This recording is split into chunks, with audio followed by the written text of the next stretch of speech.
The ancient philosophers did not fear ignorance. They feared something far more dangerous.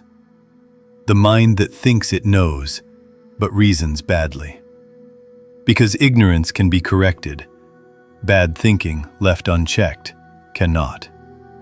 For centuries, classical logic identified 7 fundamental errors that destroy clear thought from the inside.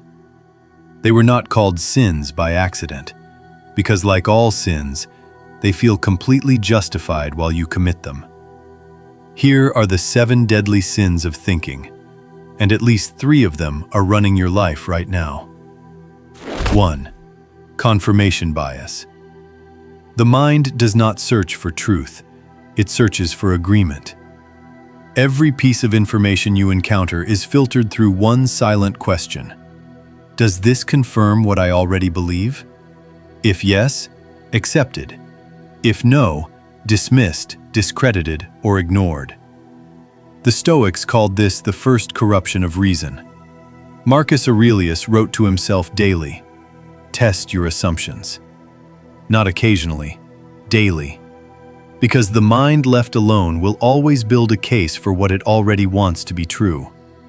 Confirmation bias does not make you feel wrong. It makes you feel certain.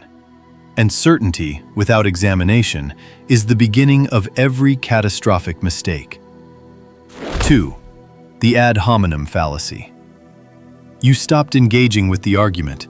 You started attacking the person making it. This is one of the oldest and most common sins of thinking, and it is everywhere. In politics, in relationships, in every comment section ever written. The moment you dismiss an idea because of who said it, you have stopped thinking and started performing.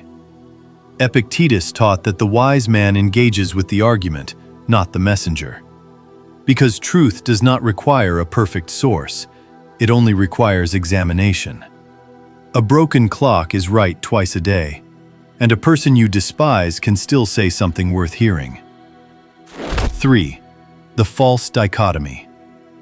You were given 2 options, and you chose one, without ever asking if there were more.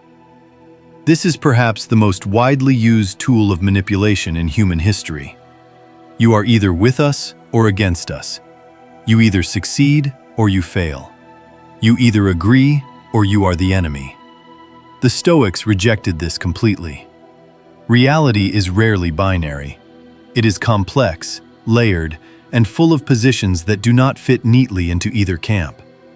Seneca wrote, "The man who cannot see beyond 2 options has not yet begun to think." Before you choose a side, ask who built the 2 sides you were given, and why. 4. The appeal to authority. They said it, therefore it is true. The expert, the institution, the ancient text, the popular figure. Authority is useful as a starting point. It is catastrophic as an ending point. The Stoics were relentless about this. Even Marcus Aurelius, emperor, philosopher, the most powerful man alive, questioned the teachings of those who came before him. Not out of disrespect, out of rigor. Because an idea that cannot survive examination does not deserve your belief simply because of who delivered it. Question everything, including this.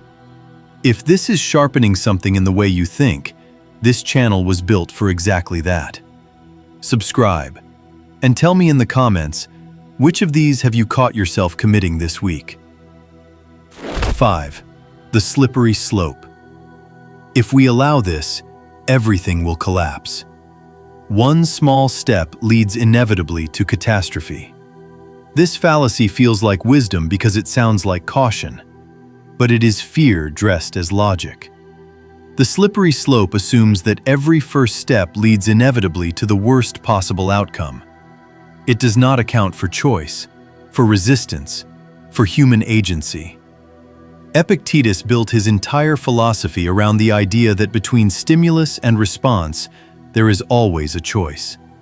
The slope is never as inevitable as it appears, and the person who uses it to stop you from moving is almost always more afraid of change than of consequence. 6. The straw man. You did not argue against what they said. You argued against a version of it that was easier to defeat. The straw man is the sin of intellectual cowardice. It takes the opposing position, distorts it beyond recognition, and then attacks the distortion with great confidence. It feels like winning. It produces nothing. Marcus Aurelius had a discipline for this. Before responding to any position, he restated it. Fully, fairly, in its strongest form. And only then did he engage. That practice alone would eliminate half of every argument ever had. Steel man before you straw man. Every time. 7. The Dunning-Kruger trap. The less you know, the more certain you feel. The more you learn, the more you understand what you do not know. This is not a modern discovery. Socrates built his entire philosophy around it. I know that I know nothing. Not as humility performance, as a genuine epistemological position. The most dangerous thinker in any room is not the one who knows the least. It is the one who knows just enough to feel expert and not enough to know the limits of that expertise. The Stoic response to this is simple and ruthless. Stay a student, always. The moment you stop questioning your own certainty, the 7 sins have already won. 7 sins, all of them committed in silence, all of them disguised as reason. The Stoics did not ask you to think more, they asked you to think better. There is a difference. And that difference between a mind that merely reacts and a mind that genuinely examines is the difference between a life that happens to you and a life you actually choose. Think carefully about everything, especially about what you were certain of before you pressed play.